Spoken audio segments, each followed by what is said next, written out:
Three, two, one. What is up, everybody? You are listening, you are watching to the Book of gaberock. I am your host, Gabriel Avila. Hope you guys are doing well. Depending on what part of the country you're in, it's probably going to be hella cold, or it's already been hella cold. Here in Florida, it's about to get cold.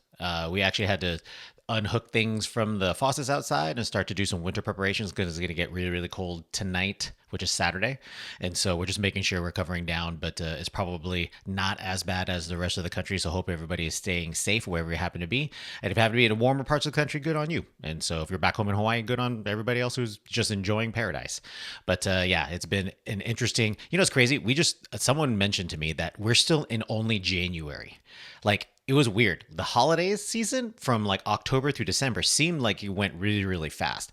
Maybe it's because it's the holiday season. Maybe because for me personally, it was like a countdown to our kids were coming home for the holiday or something like that. And then all of a sudden January hit, and then like if you're paying attention to the world events right now, there's a lot of stuff happening, and we're only hitting like the end of January very soon. So like, it's just odd to know that like we are still in the first month of 2026. Just wild to think about it like that. But we should be hitting February pretty soon. And then, moving on to the next month and seeing what's going on. So hopefully everybody's doing well. Some pretty cool stuff actually happened last weekend. So the not really spoiler, but I don't want to hear any arguments about this. I went to go see the greatest trilogy movie ever released. There's only one answer, and the answer is The Lord of the Rings. I didn't realize that they were having so rewind. So Gina ended up, like, one of her girlfriends asked her to have a movie date or something like that on a Friday night. And I was like, all right, bet. Let me go find something else to go do. So I was going to go see a horror movie because I usually go see horror movies by myself because she doesn't like seeing those. Then I noticed that Fellowship of the Ring was released at the theater. I'm like, what is this? What is this? Why is it in the movie theater? Then I realized it's the 25th anniversary of all the movies. And I'm like, I want to watch this. Then I started looking at it all. I'm like, am I going to watch all of the movies? They're not back to back to back. It was Friday, Saturday, Sunday. I know they've released them back to back to back before, usually around the holidays. This wasn't. It was a Friday, Saturday, Sunday. So it was a limited event 2-week thing that was happening. And so I was like, babe, this is a once in a lifetime event, which is an accurate statement because there's only one 25th anniversary. And so I got permission.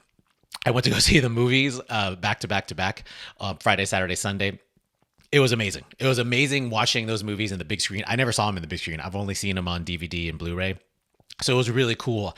I was saying the lines along and laughing at all the moments that I know I need to laugh about, but it was really cool. There were some youths in the theater. I think some of them were with their family members who were probably raising them correctly, and then some of them, I can't imagine for them that the canon event that was happening, if that was their very first time watching Lord of the Rings. Amazing memory that is going to be made for them. So it was really cool happening last weekend. And then the same grind is going on at work. No updates quite yet as far as what's going to be our next chapter. I'll keep you up to date as far as what's going on with that.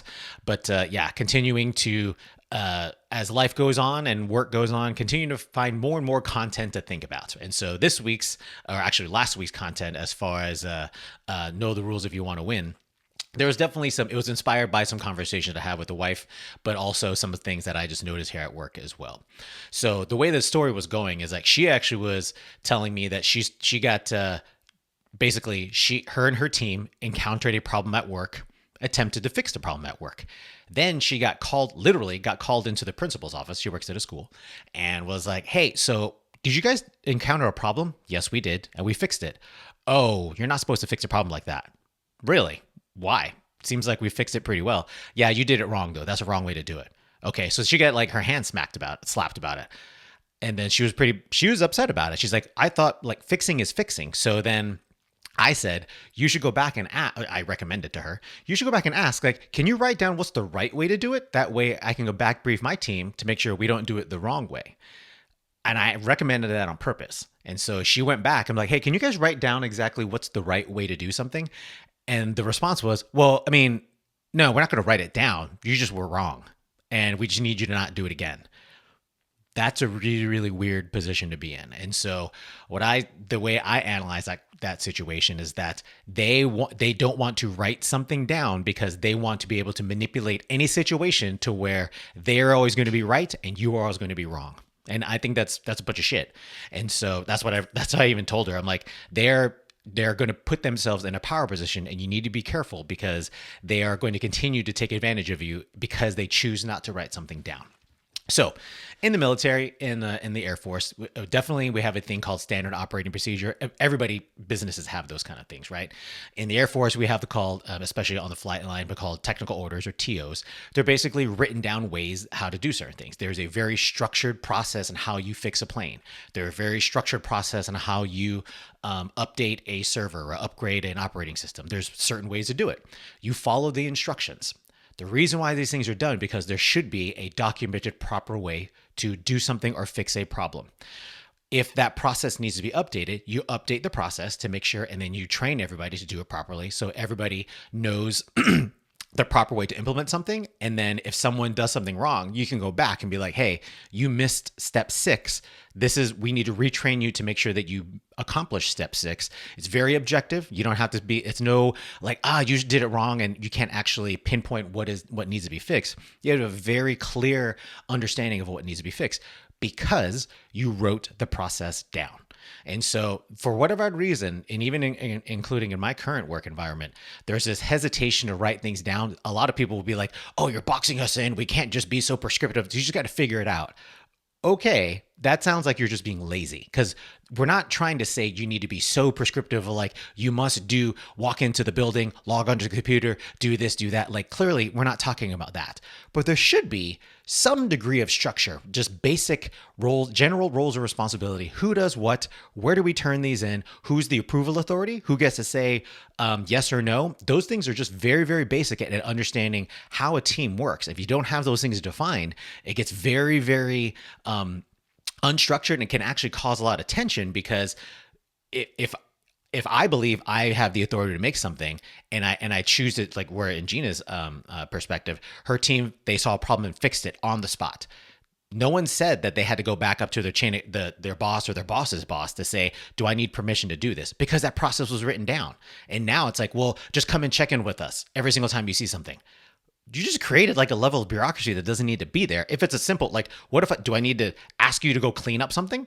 No. Do I need to ask you to close the door and lock it up? Why? Why should I ask you to simple things? So it's an odd position to me when someone is choosing not to write something down. Usually the high performing teams understand where those things, SOPs are a really, really good idea, especially for those teams where you can kind of help. You're really helping to train your next, the next man up or next person up, because if you don't want to create single points of failure, if you can understand the process and even improve upon the process, maybe there's some manual steps and all of a sudden you can use some Gen AI or something like that to automate the process, even better. Let's figure out ways to make the process more streamlined and automated. But you can't do that if you don't understand the structure of the process in the first place. And so really, really think that in your workplaces, in your organizations, think about how people approach the idea of writing down instructions and coming up with the rules of the game. And I found it, I don't even know how I ended up getting inspired by thinking about video games, how I started the article. Spoiler, the next article will be talking about, I will be using a Lord of the Rings angle because I just saw the movies. So, but the idea of just understanding the rules and being able to just operate and maneuver within the set rules, I think is really important for your own sanity, to make sure you don't get frustrated, your team doesn't get frustrated, and you can actually succeed. And so that's why I believe understanding, developing, working as a team to understand the standard operating procedures, TOs, whatever basic foundational rules. That way you all can operate independently, come together as a team, know who's supposed to be doing what. You'd be surprised if everyone just does their freaking job according to what the plan is. Life is pretty good. You stop worrying about hopefully you stop worrying about first world problems like we do at work, like where we have minimum, it's really, really cold in Florida. Okay. Yes, I get it. Like it's cold. That is very much a first world problem. It's not that big of a deal. So, but yeah, there's definitely some things that we as a team and us as individuals, I try and help coach our teammates to make sure they look out for that and help define those processes where they need to be developed, and coach my teammates at the executive level to be like, these are things behaviors we want to see across our organization, and empower our people to try and figure out ways that they can make decisions at the appropriate level and allow them to do things without being consistently overwatched, because that's just a not way to do it. So hopefully everybody's going to stay safe this weekend and going on to the next. We are heading into February, so looking forward to that. We'll see exactly what's going on. I think I have a couple of cool things happening, just fun stuff happening next month, but I'll keep you abreast of that. So if you're not already, please stay subscribed to the YouTube channel and the podcast. Hit up the bookofgaberock.com if you want to check out more of my content, and we'll talk to you next week. Peace. Can't stop, won't stop.